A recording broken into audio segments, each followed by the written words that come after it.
Islamic audio stories চ্যানেলে আমি সায়েদা আক্তার এখন আপনাদের পড়ে শোনাব একটি গল্প হযরত ইদ্রিস আলাইহিস সালাম। আসসালামু আলাইকুম। হযরত ইদ্রিস আলাইহিস সালাম ছিলেন মহান আল্লাহর একজন নবী। তিনি ছিলেন পৃথিবীতে তৃতীয় নবী, অর্থাৎ হযরত আদম ও হযরত শীস আলাইহিস সালাম এর পরে তিনি নবী হিসেবে প্রেরিত হয়েছিলেন। বাইবেলে তার নাম হানুক বলা হয়েছে, কিন্তু কোরআনে তার নাম বলা হয়েছে ইদ্রিস।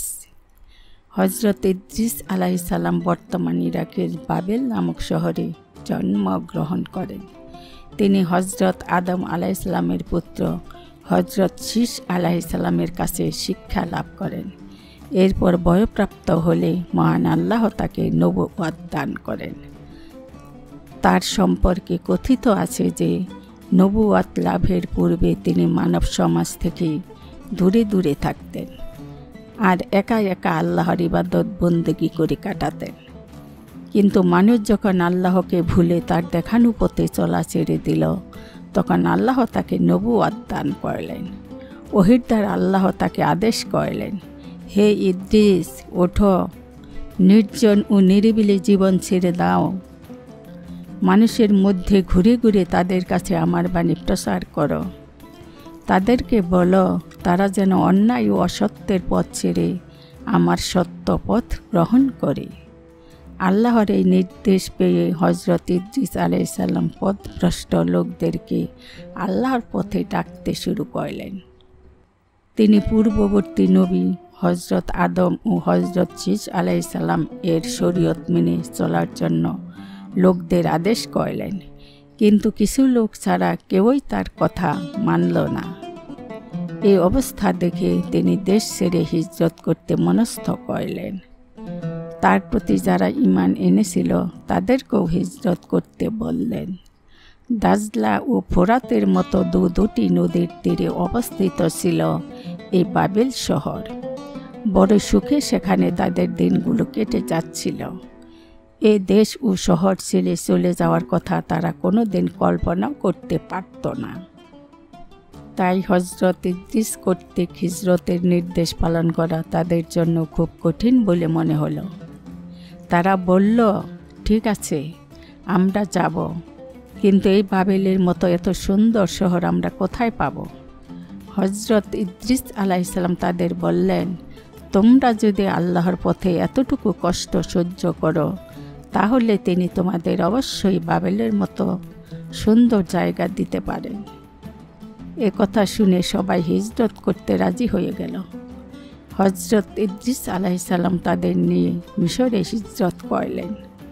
আর এভাবে দুনিয়ার বুকে আল্লাহর দ্বীনের খাতিরে প্রিয় জন্মভূমি, পরিচিত পরিবেশ, আত্মস্বজন ও বন্ধু বান্ধব সবাইকে ছেড়ে হিজরত করার সর্বপ্রথম দৃষ্টান্ত স্থাপিত হল। হযরত ইদ্রিস আলাইহিস সালাম তার ঈমানদার সাথীদের নিয়ে মিশরে গিয়ে পৌঁছলেন।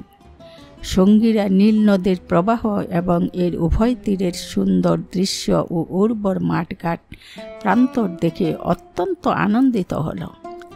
তিনি তাদেরকে বললেন, তোমাদের বাবেলের মতো একটি মনোরম ও উর্বর জায়গা মনোনীত করে বসতি করে তোলো। তারা নীল নদীর তীরে একটি সুন্দর জায়গায় বসতি স্থাপন করল। এই জায়গাও ছিল বাবেলের মতো সুন্দর। এত সুন্দর জায়গা পেয়ে তারা আল্লাহর শুকরিয়া আদায় করল। হযরত ইদ্রিস আলাইহিস সালাম এখানে এসে আবার মানুষকে আল্লাহর দ্বীনের দাওয়াত দিতে শুরু করলেন। তিনি সুন্দর আচার আচরণ ও মধুর ব্যবহার দ্বারা মানুষকে তার প্রতি আকৃষ্ট করতে সক্ষম হলেন। তিনি সবাইকে ডেকে বললেন, তোমরা সবাই একমাত্র আল্লাহর ইবাদত ও দাসত্ব করো। তিনি তাদের নামাজ পড়তে, রোজা রাখতে, যাকাত দিতে এবং পাক পবিত্র থাকতে বললেন। তিনি মানুষকে বোঝালেন যে আখিরাতের আযাব থেকে বাঁচতে হলে দুনিয়াতে সৎ কাজ করতে হবে। এসব কথা প্রচার করার জন্য তিনি বিভিন্ন এলাকায় ঘুরে বেড়াতেন। যেখানেই যেতেন সেখানে মানুষকে জড়ো করে এসব কথা বলতেন।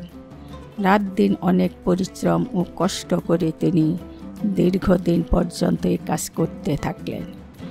তিনি বিভিন্ন এলাকার মানুষের মধ্যে ঘুরে ঘুরে তাদেরকে উন্নত জীবনযাত্রা এবং সভ্য জীবনযাপনের বিভিন্ন নিয়মকানুন বোঝাতে থাকলেন। তিনি বিভিন্ন গোত্র উপগোত্র থেকে শিক্ষার্থী সংগ্রহ করে তাদের এসব নিয়ম শিক্ষা দিলেন। শিক্ষা শেষে যারা নিজ গোত্রে ফিরে গিয়ে উন্নত জনপদ গড়ে তুলল, তিনি তার ছাত্রদেরকে আরও অনেক জ্ঞানের বিষয়ও শিক্ষা দিয়েছেন, যার মধ্যে বিজ্ঞান এবং জ্যোতির্বিজ্ঞানও ছিল। তার এই কঠোর সাধনার ফল হলো এই যে সব লোক তার কথা মেনে নিল। তিনি হলেন এসব লোকের শাসক।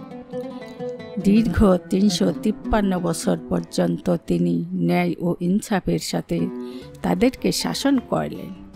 তার শাসন যুগ ছিল খুবই শান্তিময়। তার রাষ্ট্রে জনগণ পরম সুখে শান্তিতে বসবাস করত। সেখানে বর্ষিত হতো মহান আল্লাহর রহমত। তাই তার রাষ্ট্রে মানুষের কোনো রকম অভাব ছিল না। তার সুশাসনে জনগণ ছিল খুশি। তারা তাকে খুব সম্মান ও মর্যাদার চোখে দেখত। কুরআন মজিদেও এ কথার উল্লেখ করে আল্লাহ বলেছেন, আমি তাকে অতি উচ্চ মর্যাদা দান করেছিলাম। জানা যায় ইদ্রিস আলাইহিস সালামই সর্বপ্রথম লেখার পদ্ধতি প্রচলন করেন। তার আমলেই সর্বপ্রথম নগর সভ্যতা গড়ে ওঠে। তিনি তার ব্যক্তিগত সংস্পর্শে রেখে বেশ কিছু সংখ্যক লোককে সুশিক্ষিত করে গড়ে তোলেন। তারাই বিভিন্ন এলাকায় গিয়ে এক একটি শহর নির্মাণ করেন। এভাবে তিনি বেঁচে থাকতেই 188টি শহর বা সভ্য জনপদ গড়ে উঠেছিল। তিনি সর্বপ্রথম সংখ্যা গণনা পদ্ধতি আবিষ্কার করেন। তিনি গ্রহ উপগ্রহের চলাফেরা বা গতিবিধি লক্ষ্য করার জন্য বহু সংখ্যক মান মন্দির নির্মাণ করেছিলেন বলেও জানা যায়। তিনি গ্রহ উপগ্রহের চলাফেরা বা গতিবিধি লক্ষ্য করার জন্য বহু সংখ্যক মান মন্দির নির্মাণ করেছিলেন বলেও জানা যায়। হজরত ইদ্রিস আলাইহিস সালাম এর আরও বহু কীর্তি রয়েছে, যা তোমরা বড় হয়ে জানতে পারবে। প্রত্যেক নবী দুনিয়ায় একমাত্র আল্লাহর প্রভুত্ব কায়েম করার জন্য প্রেরিত হন। তাই যা সত্য ও ন্যায় তাই প্রতিষ্ঠার জন্য তারা আজীবন সাধনা করেন। হজরত ইদ্রিস আলাইহিস সালামও সারা জীবন মানুষকে আল্লাহর পথে ডেকেছেন এবং ভালো শিক্ষা দিয়েছেন। তিনি মানুষকে যেসব শিক্ষা দিতেন তা হলো আল্লাহ আছেন এ কথা বিশ্বাস করতে হবে, তিনি একা ও লা শরীক এ কথা বিশ্বাস করতে হবে, একমাত্র আল্লাহর ইবাদত করতে হবে, আখিরাতের আযাব থেকে বাঁচতে হলে দুনিয়ায় সৎ কাজ করতে হবে, দুনিয়ার প্রতি মোহ বর্জন করতে হবে, সব কাজকর্মে ইনসাফ ও ন্যায় বিচার করতে হবে, নির্দিষ্ট নিয়মে আল্লাহর ইবাদত করতে হবে, ইসলামের দুশমনদের বিরুদ্ধে সর্বদা জিহাদ করতে হবে, পাক পবিত্র ও পরিষ্কার পরিচ্ছন্ন থাকতে হবে, কুকুর ও শূকর থেকে দূরে থাকতে হবে এবং সব রকমের নেশা সৃষ্টিকারী জিনিস পরিত্যাগ করতে হবে। এভাবে সারা জীবন ধরে আল্লাহর দ্বীনের জন্য কাজ করে হজরত ইদ্রিস আলাইহিস সালাম দুনিয়া থেকে চলে গিয়েছেন। আমাদেরও উচিত সারা জীবন আল্লাহর দ্বীনের জন্য কাজ করা। তাহলে দুনিয়া ও আখিরাত উভয় জায়গাতেই আমরা সুখী হতে পারব। আশা করি আল্লাহর অশেষ রহমত ও মেহেরবানিতে আপনারা সকলেই ভালো আছেন, ভালো থাকেন এই কামনাই রইল।